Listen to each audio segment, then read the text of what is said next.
Tuesday, September 24th. I was hoping Chloe and Zoe were over their wacky idea of getting tattoos for National Library Week. Thank goodness their parents said no way. But when I saw them in gym class, they were still pretty upset. Our gym teacher divided us up into groups of 3 for our ballet skills test, and at first I was happy that me, Chloe, and Zoe were together. Each group was supposed to pick classical music from the teacher's CD collection and then make up a short dance routine using the 5 ballet positions we had learned over the past weeks. Since I knew all of them, I was sure I was going to get an A, or at lowest, maybe a B plus on a test. But unfortunately, Chloe and Zoe were too depressed to participate. I was like, come on guys, cheer up. We have to make up our ballet routine and practice it before we run out of time. And both of them just stared at me with big, sad puppy dog eyes. I can't believe our parents won't let us get tattoos. How unfair is that? Chloe whined. And now Mrs. Peach will never pick us for the trip to NYC. It's like our hopes and dreams have shriveled up and died. Zoe sniffed, wiping a tear. They spent the next 45 minutes venting, and I, being the sensitive and caring friend that I am, sat quietly and listened. And the gym teacher came over and told us she was ready to start grading, and we were going to be the second group to go. I just about had a heart attack because we hadn't selected any music or made up a routine. I ran over really quick to grab a CD, and the only one left was Swan Lake. And since I had seen Mackenzie looking at it a few minutes earlier, I was definitely a little suspicious. So the first thing I did was pop open the CD case and peek inside. I was surprised and relieved to see that the CD was still in there. Hey, I didn't trust that girl as far as I could throw her. Mackenzie's group was first, and I have to admit they were pretty good, but it wasn't due to their awesome talent. Combined, the 3 of them had like 89 years of private lessons. They danced to Dance a Sugar Plum Fairy and ended their routine like this. What a bunch of show-offs. I mean, what real classically trained ballerina would end her dance by doing splits and cheesing, which BTW means smiling, like she just got her braces off or something. I was like, hey girlfriends, this ain't Dancing with the Stars. But I just said inside my head so no one else heard but me. We were up next, and I started getting butterflies in my stomach. Not because I was nervous, I just really hated humiliating myself in public. Chloe must have seen the look on my face because she whispered, don't panic, just follow my lead. I took ballet lessons for 3 weeks back in 2nd grade. I said, thanks for sharing that, Chloe. Now I feel so much better. Then Zoe whispered, what lies behind us and what lies before us are tiny matters compared to what lies within us. Ralph Waldo Emerson, which of course had nothing whatsoever to do with anything.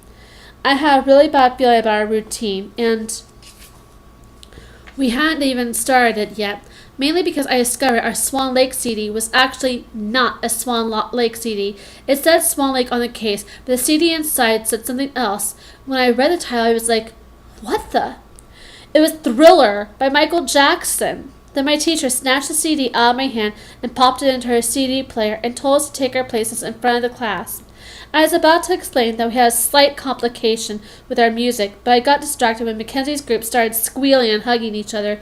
They had gotten an A+ on their routine, but it was not like I was jealous or anything. I mean, how totally juvenile would that be?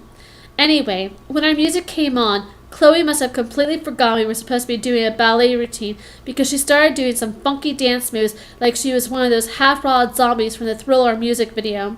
And next thing I knew, Zoe was acting like a zombie too, so I didn't have a choice but to follow along. Plus, I figured our teacher would probably knock a few points off our grade if Chloe and Zoe were staggering around like the undead and I was doing ballet pliés in 1st and 3rd position.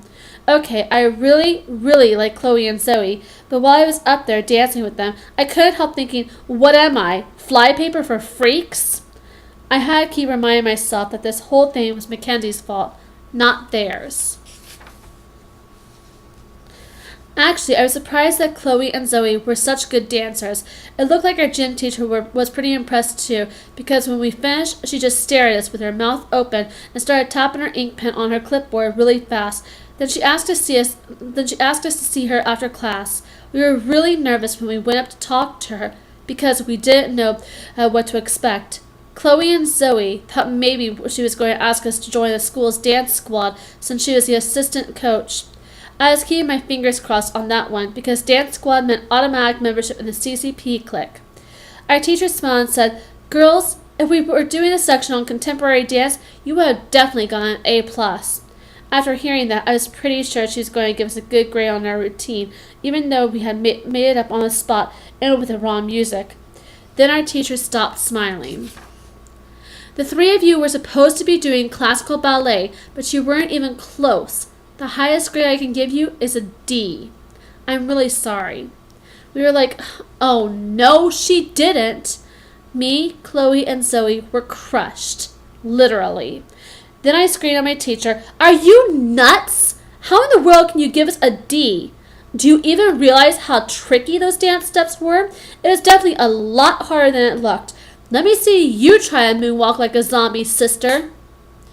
But I just said all that in my head so no one heard but me. And get this. Then our teacher had the nerve to tell us to hit the showers.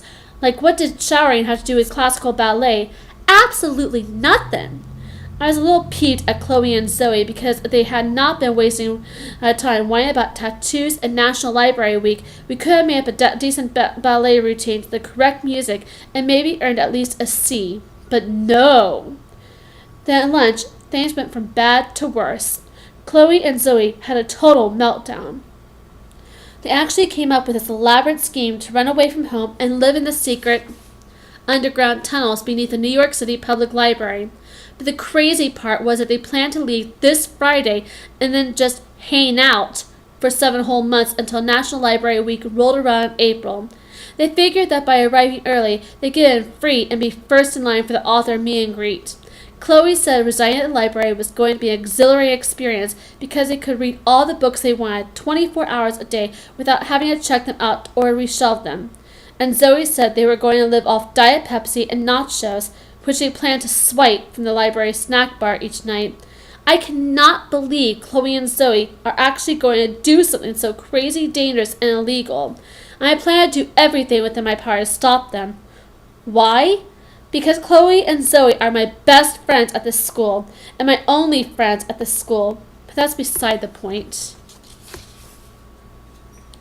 Unfortunately, I only have 2 options. 1, rat them out to their rants and risk losing our friendship forever. Or 2, figure out a way to get girlfriends some tattoos for National Library Week, PDQ, which BTW means pretty darn quick.